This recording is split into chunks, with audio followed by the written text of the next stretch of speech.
Madame, Monsieur, bonsoir, ravi de vous retrouver. Commençons avec les titres de l'actualité de ce mercredi 28 janvier. Suspension de cours à tous les niveaux d'enseignement et annulation de plusieurs vols programmés ce mercredi suite aux vents violents qui touchent plusieurs régions du pays. La gendarmerie nationale et la protection civile appellent les citoyens à faire preuve de vigilance.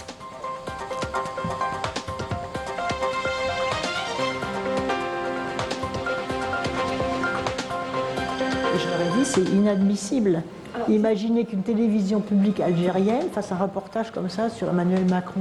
Imaginez ce que dirait la France.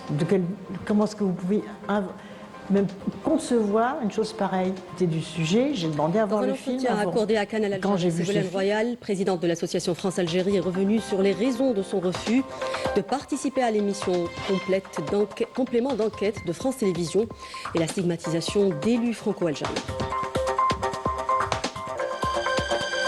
France Racisme, les propos xénophobes d'Arnaud Klarsfeld sur la chaîne CNews appelant à de grandes rafles d'étrangers ne resteront pas sans suite. Le Conseil d'État vient d'ouvrir une procédure disciplinaire à son encontre. Les détails dans un instant.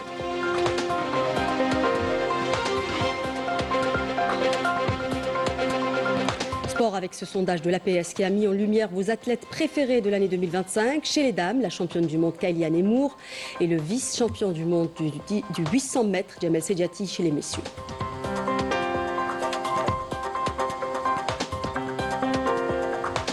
Et on termine avec du patrimoine. On ira à Béjaïa, véritable pôle de savoir et de sciences durant la période du Moyen-Âge. La ville était la Mecque des savants et érudits assoiffés de connaissances. Reportage à la fin de cette édition.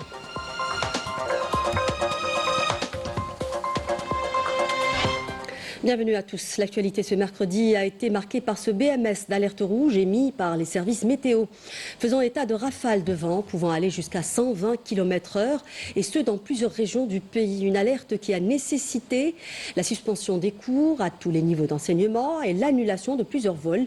Les services de protection civile et de gendarmerie nationale ont appelé les citoyens à respecter les consignes de prévention afin d'éviter les accidents domestiques et les accidents de circulation. Le compte-rendu de Raouf Hamouche. L'Algérie fait face à une menace météorologique inédite. Un bulletin émis par Météo Algérie place une large partie du pays en vigilance rouge pour des vents violents pouvant atteindre, voire dépasser les 120 km/h. Ce phénomène extrême balaie les wilayas côtières comme Alger, Tipaza, Boumerdes, ainsi que des zones intérieures à l'ouest, à l'est du pays et les hauts plateaux. Météo Algérie a émis hier un bulletin météorologique spécial vent pratiquement sur l'ensemble des régions nord du pays, et ce suite à une baisse sensible de la pression au niveau du bassin méditerranéen. Donc 994 est prévu à partir de cet après-midi du côté des îles Baleares. De l'autre côté, nous avons l'étalement de notre cyclone des Açores qui va jusqu'au sud des îles, plutôt de la péninsule ibérique. Donc cette configuration a généré un fort gradient de pression qui a conduit au renforcement des vents pratiquement sur l'ensemble des régions. Ces rafales, parfois comparables à une tempête, présentent donc un risque réel pour la sécurité des populations et des infrastructures. La protection civile et la gendarmerie nationale ont lancé un appel à la vigilance maximale, exhortant les citoyens à respecter les consignes de prévention pour éviter les accidents domestiques et les accidents de la circulation. Le ministère de l'Éducation nationale ainsi que celui de la formation et de l'enseignement professionnel ont annoncé la suspension des cours aujourd'hui et demain dans toutes les wilayas concernées par l'alerte. De leur côté, les services de la Sonelgaz sont fortement mobilisés pour faire face à toute éventuelle perturbation ou coupure dans l'alimentation électrique. La compagnie nationale Air Algérie a annoncé l'annulation ou le report de plusieurs vols prévus à partir de 14 h aujourd'hui pour garantir la sécurité des passagers. Plusieurs traversées maritimes vers et depuis l'Algérie ont également été reportées ou modifiées par les compagnies internationales, notamment les lignes Alger-7 et Alicante-Alger, en raison de la mer agitée et des vents violents. Face à cette situation exceptionnelle, les autorités insiste sur la vigilance et l'application stricte des consignes. Nous l'annoncions en titre dans ce journal, un extrait de l'entretien accordé à Canal Algérie où la présidente de l'association France-Algérie, Ségolène Royal, est revenue sur les raisons de son refus de participer à l'émission Complément d'enquête. Je vous propose de l'écouter. D'abord, Est-ce vrai que vous avez refusé de participer à ce reportage et quelles ont été vos raisons? Oui, j'ai refusé de participer à ce reportage. Je devais être l'invité dans les fauteuils rouges à la fin du reportage. Mais connaissant l'extrême sensibilité du sujet, j'ai demandé à voir le film avant. Quand j'ai vu ce film, je dis, il n'est pas question que je vienne. Il n'est pas question que je vienne cautionner et même susciter de l'audience, parce que mon nom attire des téléspectateurs, sur un sujet que je désapprouve totalement, qui est totalement injurieux pour l'Algérie. Je leur ai même écrit par texto, donc j'ai ces preuves, et je leur ai dit, c'est inadmissible. Alors, imaginez qu'une télévision publique algérienne fasse un reportage comme ça sur Emmanuel Macron. Imaginez ce que dirait la France. Comment est-ce que vous pouvez même concevoir une chose pareille, où il n'y a pas un seul sujet positif? Et la présidente de l'AFA a également dénoncé la stigmatisation de la diaspora algérienne et le fait que Complément d'enquête ait jeté le discrit sur les élus binationaux. Choquant, mais je pense que ce reportage a été commencé quand M. Retailleau était ministre de l'Intérieur. Donc ça ne m'étonne pas. Je pense que ça aurait été orienté. Et l'objectif de ce reportage, quand on y réfléchit bien, c'est de disqualifier les binationaux. Parce que vous avez un son anonyme d'une élue qui raconte qu'elle a des pressions du consulat, alors que si vous interrogez tous les binationaux, d'une part, et d'autre part, je veux dire, les consulats sont toujours au contact, quels que soient les pays, au contact de leurs ressortissants, effectivement, pour dynamiser et pour qu'ils donnent une bonne image de leur pays. Ce n'est pas de l'ingérence comme c'est présenté dans ce. Mais il n'y a aucune preuve. Donc vous voyez, le mécanisme qui consiste à disqualifier les élus binationaux, à injecter ce petit poison du soupçon d'ingérence, c'est signé. Et d'une part, et d'autre part, comme par hasard, c'est à 2 mois des élections municipales. Oui. Et vous pouvez suivre l'intégralité de l'entretien à 21h sur Canal Algérie. Toujours dans le contexte des relations tendues entre Alger et Paris, avec cette fois les propos racistes d'Arnaud Klarsfeld sur la chaîne CNews, appelant à de grandes rafles d'étrangers, qui ne resteront pas sans suite. Le Conseil d'État vient d'ouvrir une procédure disciplinaire à son encontre. Le premier secrétaire du Parti socialiste a quant à lui saisi la procureure de la République pour incitation à la haine et à la violence. C'est le compte-rendu de Rafef Blouchette. Les mots sont lourds et ils ne doivent rien au hasard. Si on veut se débarrasser des OQTF, il faut organiser, comme fait Trump avec ICE, des sortes de grandes rafles un peu partout. Des propos d'une telle brutalité qu'ils suscitent d'abord l'incrédulité. Olivier Faure, premier secrétaire du Parti socialiste, pense à un faux, à une provocation fabriquée, à une blague de très mauvais goût. Avant de comprendre qu'il s'agit bien d'une déclaration réelle, il annonce alors un signalement auprès du procureur de la République française pour provocation à la discrimination et à la haine. Même réaction du côté des écologistes qui confirment une saisie de la justice. Le Parti communiste, lui, franchit un pas supplémentaire. Son député Stéphane Peu annonce vouloir saisir le président de la République française. À tout le moins, ça mériterait une expression du président du Conseil d'État.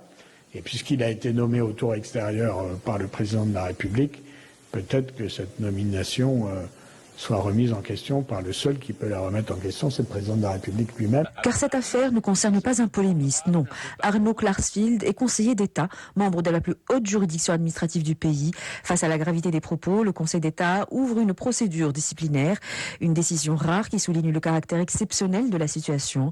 Dans la foulée, les syndicats de magistrats administratifs publient des communiqués particulièrement fermes, dénonçant des déclarations incompatibles avec les obligations déontologiques de la fonction. Mais la réaction ne se limite pas aux cercles politiques et institutionnels. Une partie de la société française exprime une colère plus profonde. Les héritiers des générations de l'immigration, citoyens français pourtant, disent leur inquiétude face à des mots qu'ils estiment lourds de menaces. À la Grande Mosquée de Paris, la condamnation est sans détour. Lorsque certains discours en viennent à banaliser l'exclusion ou à convoquer des mots indignes de notre passé, les valeurs humanistes de la France sont trahies. Des rafles, on parle encore de rafles contre des étrangers en 2026. Cette affaire ne surgit pas isolément. Elle s'inscrit dans un climat plus grave, marqué par une parole publique de plus en plus décomplexée, notamment à l'égard des musulmans. Un climat que plusieurs observateurs décrivent comme une dégradation progressive du débat public. C'est vrai qu'on est dans une position vraiment, dans une situation un peu difficile. Il y a un climat malsain. Malheureusement, ceux qui effectivement sont pris comme cible en priorité, c'est les musulmans. L'affaire Clarksville ne se résume donc pas à une polémique de plateau. Elle pose des questions très concrètes, celles de la capacité des pouvoirs publics, si ce n'est leur volonté, à fixer des limites claires et à les faire respecter.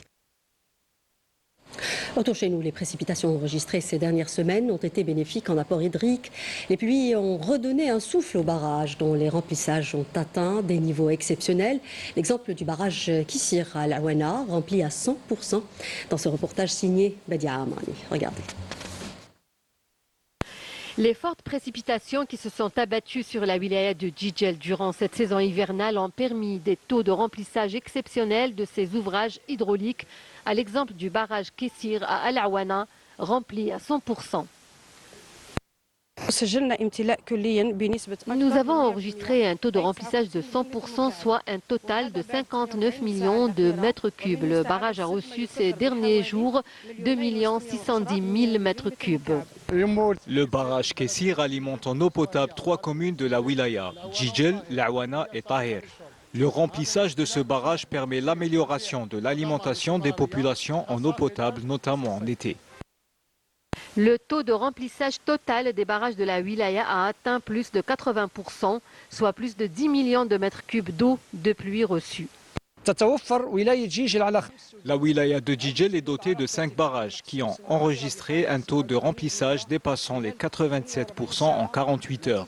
Suite aux dernières précipitations, les barrages de Kessir et de Boussiaba connaissent un taux de remplissage de 100%. Le remplissage des barrages de Djidjel contribuera non seulement à améliorer l'alimentation en eau potable des foyers, mais devrait également contribuer à la relance de l'activité agricole dans la wilaya, au soutien des surfaces irriguées et à l'amélioration du rendement de la production agricole. Allons à présent à Sidi Moussa, au sud d'Alger, une région nichée au cœur de la Mitidja, connue pour la qualité de ses agrumes. Ces fruits très appréciés par les Algériens, cette filière qui connaît un véritable essor avec notamment la relance de plusieurs variétés et dont la récolte a été particulièrement bonne cette année. C'est le reportage de Fari Al-Hamdi. Regardez. À l'aube, lorsque le soleil effleure à peine la plaine de la Mitidja, les vergers de Sidi Moussa s'éveillent dans un silence parfumé de fleurs d'oranger et de zestes mûres. Ici, au sud-ouest d'Alger, la terre généreuse continue de faire éclore. L'un des trésors agricoles les plus emblématiques de la région, les agrumes. On constate ces dernières années une grande dynamique dans le secteur agricole. On doit citer que l'agriculture y participe. Nous, on est fiers de le répéter à chaque fois, au niveau de 15% du PIB, c'est très important. Donc il y a une dynamique de certaines filières, et parmi ces filières-là, la filière agricole. À Sidi Moussa, les agrumes racontent une autre Algérie, celle qui nourrit, qui résiste et qui espère. Entre tradition et modernité, les vergers continuent de porter leurs fruits avec la même promesse chaque saison, celle d'un avenir enraciné dans la terre. On a à peu près environ 170 variétés. Et on a un grand patrimoine génétique. Il y a les Thompson, les Navines, les Navelles, les Sanguilles, d'autres variétés locales qu'on doit reprendre, qui met la Montréal parce qu'on a constaté, les agriculteurs, que cette variété s'adapte avec la nouvelle donne des changements climatiques. Sous les arbres chargés de fruits, des agriculteurs souvent héritiers d'un savoir-faire, transmis de génération en génération. Chaque geste est mesuré, chaque fruit observé avant d'être cueilli à la main, afin de préserver sa qualité.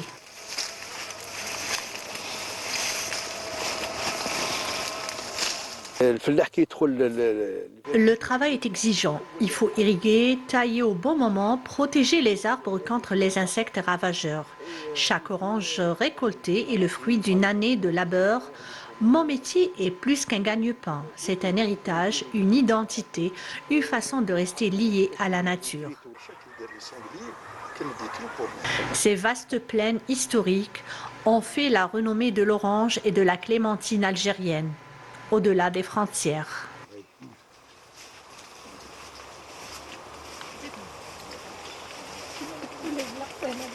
Et puis dans le domaine de la recherche scientifique, cette bonne nouvelle pour les enseignants-chercheurs et les étudiants de l'enseignement supérieur qui ont désormais la possibilité de vendre et d'exploiter financièrement leur brevet d'invention. Une avancée qui permet de valoriser leur travail et de soutenir l'innovation scientifique. C'est un sujet signé Meisha Bout. Transformer une idée en un projet économique viable, c'est le pari relevé par de nombreux étudiants et chercheurs algériens. Ils s'engagent aujourd'hui dans des initiatives innovantes, notamment en ingénierie inverse, avec l'objectif de répondre à des besoins concrets du marché et de renforcer l'économie nationale. Concernant la deuxième machine que nous possédons, elle permet de travailler différents types de tôles métalliques avec des épaisseurs allant de 1 mm à 6 mm au maximum. Cela nous aide à valoriser ces projets et à les concrétiser sur le terrain.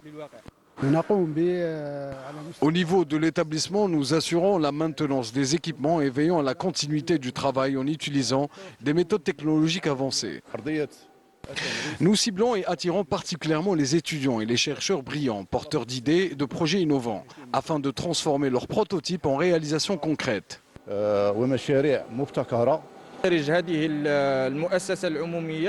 Cette entreprise publique s'inscrit dans le cadre des projets du ministère de l'Enseignement supérieur et de la Recherche scientifique.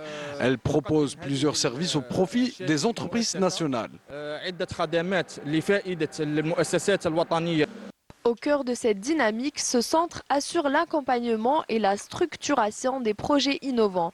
Il offre un cadre favorable à la valorisation des travaux de recherche et met en avant les détenteurs de brevets, considérés comme des acteurs clés dans le développement de solutions applicables au profit des entreprises économiques. Un nouveau décret exécutif vient d'ailleurs consolider ce dispositif et donner une impulsion à l'écosystème de l'innovation.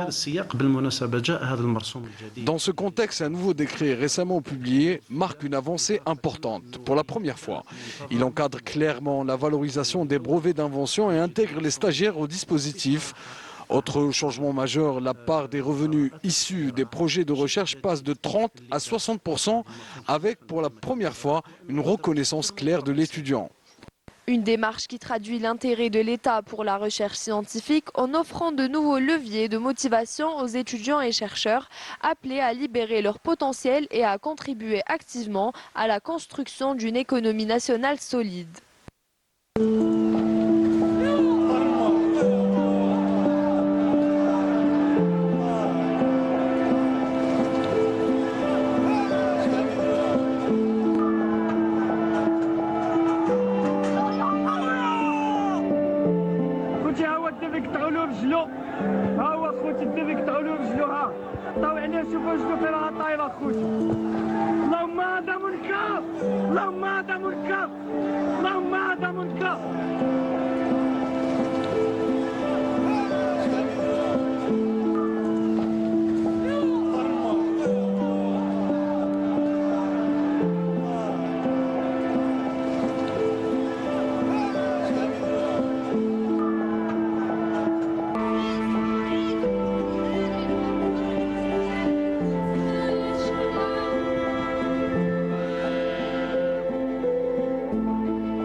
Le Maroc, de nouveau épinglé dans une affaire de narcotrafic. L'opération de sécurité menée en Espagne, ciblant un réseau criminel spécialisé dans le trafic de drogue par voie maritime, a révélé que Rabat constitue la principale plaque tournante du transit de stupéfiants vers l'Europe. Ce réseau serait responsable de l'introduction d'environ 57 tonnes de cocaïne au cours de l'année écoulée. C'est le compte-rendu de Meissel Bouhla. Regardez.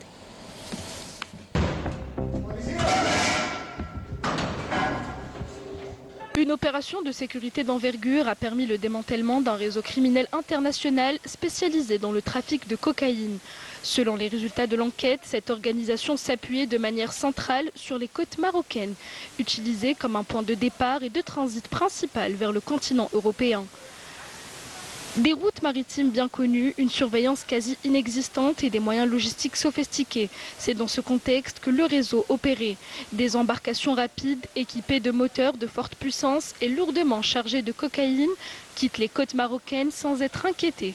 Les radars espagnols ont toutefois détecté des mouvements inhabituels en pleine mer, déclenchant une intervention rapide des unités spécialisées. L'opération a conduit à l'arrestation de plus de 100 membres du réseau et à la saisie de plus de 10 tonnes de cocaïne. Les forces de sécurité ont également mis la main sur des dizaines de navires et de véhicules, des armes à feu, des drones, des centaines de téléphones cryptés, ainsi que d'importantes sommes d'argent liquide. Un arsenal logistique dont la valeur dépasse plusieurs millions d'euros révèle l'ampleur du trafic. Mais l'élément le plus préoccupant réside dans les conclusions de l'enquête qui font état de la présence de coordinateurs sur le territoire marocain. Les quantités saisies, la régularité des itinéraires et la structuration du réseau indiquent une réalité plus profonde, celle d'une politique de laxisme systématique ayant transformé les côtes marocaines en plateforme fonctionnelle du narcotrafic transcontinental, faisant du Marzen un acteur impliqué dans une menace majeure pour la sécurité régionale. Et ce bilan hebdomadaire de l'Armée nationale populaire dans le cadre de la lutte antiterroriste, de la sécurisation des frontières. Une force combinée a saisi lors d'une opération de recherche et de fouille à Tamarasset en 6e région militaire 3 roquettes de type RPG-7 et une quantité de munitions, alors que d'autres détachements de l'ANP ont arrêté 5 éléments de soutien aux groupes terroristes dans différentes opérations à travers le territoire national. Dans le cadre de la lutte contre la criminalité organisée et en continuité des efforts déployés afin de contrecarrer le fléau du narcotrafic dans notre pays, des détachements combinés de l'ANP ont intercepté en coordination avec les différents services de sécurité lors d'opérations exécutées à travers les régions militaires 28 narcotrafiquants et mis en échec des tentatives d'introduction d'un quintal et 74 kg de kif traités provenant des frontières avec le Maroc, alors que 3,5 kg de cocaïne et plus de 468 000 comprimés psychotropes ont été saisis. À Tamarasset, Borbaji Mokhtar, Insalah et Ingizem, des détachements de l'ANP ont arrêté 263 individus et saisi 25 véhicules, 339 groupes électrogènes, 213 marteaux-piqueurs, ainsi que des quantités de mélanges d'or brut et de pierres et d'équipements utilisés dans des opérations d'orpaillage illicite. De même, 17 autres individus ont été appréhendés et un pistolet mitrailleur de type Kalachnikov, 4 fusils de chasse et plus de 12 500 litres de carburant destinés à la contrebande ont été saisis, et ce, lors d'opérations distinctes. Par ailleurs, les gardes-côtes ont mis en échec sur les côtes nationales des tentatives d'émigration clandestine et procédé au sauvetage de 73 individus à bord d'embarcations de construction artisanale, alors que 371 immigrants clandestins de différentes nationalités ont été arrêtés à travers le territoire national. Fin du communiqué du MDN. Patrimoine pour terminer avec une halte à Béjaïa, cette perle de la Méditerranée qui s'est affirmée comme un centre de rayonnement culturel majeur porté par une histoire riche et un héritage pluriel. Carrefour de civilisation et terre de savoir, Béjaïa a été au Moyen-Âge la destination de nombreux savants et érudits assoiffés de connaissances et de sciences. Des exemples de grands noms qui s'y sont installés dans ce reportage signé Hichem Daoud. Regardez. Durant la période médiévale, Béjaïa a été un véritable foyer de savoir et de culture, attirant de nombreux savants qui ont laissé une empreinte marquante dans divers domaines tels que la philosophie, les sciences, la médecine et la poésie. Cette zaouia existait au XVe siècle et ce nom revient au nom du Cheikh Sidi Touati qui était là, qui était à Wali Salah, et il était un grand savant. Durant cette époque-là, l'amiral ottoman Piri Reis avec son oncle Kamal Reis, ils sont venus ici à Béjaïa où ils ont hiverné 2 ans dans l'institut des Sidi Touati. L'amiral Piri Reis a donné vraiment des précisions dans son livre Kitab al-Bahri sur le saint Touati. Il a donné des informations très précises sur la ville de Béjaïa. Donc comment il faisait? Il côtoyait les captifs espagnols et les captifs portugais, et il y avait certains qui faisaient partie de l'expédition de Christophe Colomb. De là, il a pu avoir des informations pour établir ses cartes et son fameux livre, une grande œuvre, Kitab al-Bahri. Et Piri Reis a assisté à l'agression de Béjaïa par les Espagnols.